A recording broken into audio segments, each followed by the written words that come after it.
दोस्तों नमस्कार। दोस्तों आज की वीडियो जो असेसमेंट ईयर 1920 के लिए सेक्शन 148 ए क्लॉज बी के जो नोटिस आ रहे हैं उसको आज की वीडियो में हम डिस्कस करेंगे। दोस्तों जो असेसमेंट ईयर 1920 है जिसका जो टाइम बार 31 मार्च 2023 है उसके लिए 148 ए क्लॉज बी के बहुत सारे नोटिस असेसीज को मिल रहे हैं। दोस्तों मेरे बहुत सारे प्रोफेशनल कुलीग्स और बहुत सारे जानकार लोग इस चीज को पूछते हैं कि इस नोटिस के रिप्लाई देने के बावजूद भी डिपार्टमेंट ज्यादातर केसेस में असेसमेंट को ओपन कर लेता है, यानी कि जो हमारा रिप्लाई है उसको डिपार्टमेंट कंसिडर नहीं करता और ज्यादातर केसेस खोल लिए जाते हैं। तो इस नोटिस का रिप्लाई क्यों दिया जाए? तो दोस्तों हम पहले आज डिस्कस करेंगे कि इस नोटिस का रिप्लाई देना इंपॉर्टेंट क्यों है। दोस्तों जब इनिशियली जब 18-19 के लिए नए सेक्शन के अंदर 148 ए क्लॉज बी के अंदर जब नोटिस इशू किए गए थे तो वो लास्ट मार्च में इशू किए गए थे और उसके अंदर असेसीज को बहुत कम टाइम दिया गया था, लगभग 7 से लेकर 10 डेज का वहां पे टाइम था। अब आप सोचिए कि असेसिंग ऑफिसर के पास हजारों रिप्लाई पहुंचे तो असेसिंग ऑफिसर क्या उन रिप्लाई को स्टडी कर सकता था? तो उन केसेस के अंदर असेसिंग ऑफिसर ने ज्यादातर केसेस रीओपन किए। इस चीज को लेकर असेसिंग ऑफिसर्स को कई कोर्ट ने पनिशमेंट भी दिया कि आपने असेसी के रिप्लाई को कंसीडर नहीं किया, अननेसेसरी केसेस को खोल लिया, जबकि वो केसेस तो ड्रॉप हो जाने चाहिए थे।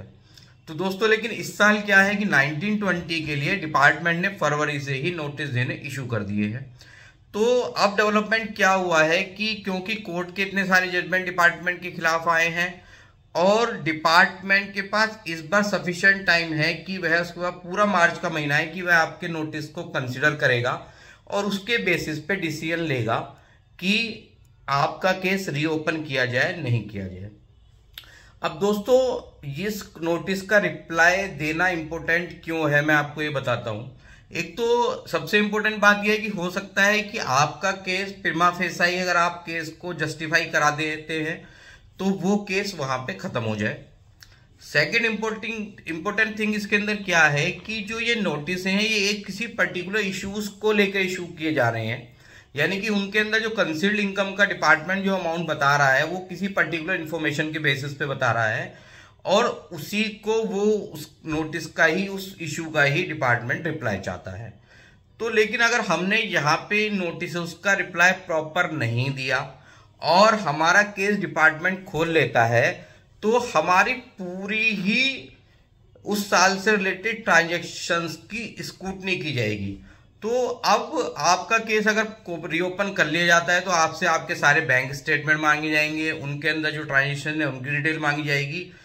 तो यह हो सकता है कि दोस्तों हमने देखा है कि आपका केस तो खुला एक इशू के ऊपर, लेकिन during the assessment assessing officers को और चीजें भी मिल गई और डिपार्टमेंट ने उन चीजों का भी एडिशन कर दिया। तो दोस्तों मैं आपसे यही रिक्वेस्ट करूंगा कि आपको अगर 148 ए कैपिटल बी के नोटिस का रिप्लाई करने के लिए टाइम चाहिए तो आप डिपार्टमेंट से टाइम बाय कर सकते हैं।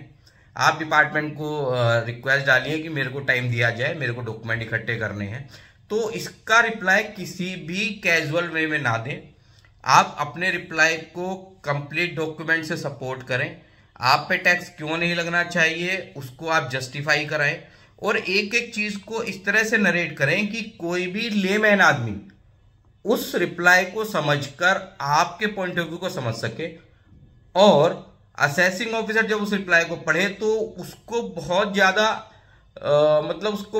उसके अंदर मेहनत ना करनी पड़े या बहुत ज्यादा उसको माइंड अप्लाई ना करना पड़े कि ये केस क्यों ना ड्रॉप करा जाए। तो दोस्तों 148 ए कैपिटल बी के नोटिस का रिप्लाई देना बहुत इंपॉर्टेंट है। आप इफेक्टिवली इसका रिप्लाई दीजिए और मैंने ये देखा है कि अब काफी केसेस असेसिंग ऑफिसर द्वारा ड्रॉप भी करे जा रहे हैं। तो मेरी सभी लोगों को रिक्वेस्ट रहेगी कि आप इफेक्टिवली जवाब दीजिए नोटिस का और हो सकता है कि आपकी प्रोसीडिंग ड्रॉप हो जाए। तो इसी विश के साथ कि आप लोगों की प्रोसीडिंग ड्रॉप हो जाए, आपका केस क्लोज हो जाए, यहाँ पे मैं अपनी वीडियो को क्लोज करता हूँ। दोस्तों अगर आपको हमारा चैनल अच्छा लगे, हमारी वीडियो अच्छी लगे तो हमारे चैनल को सब्सक्राइब करें और वीडियो को लाइक करें। Thank you.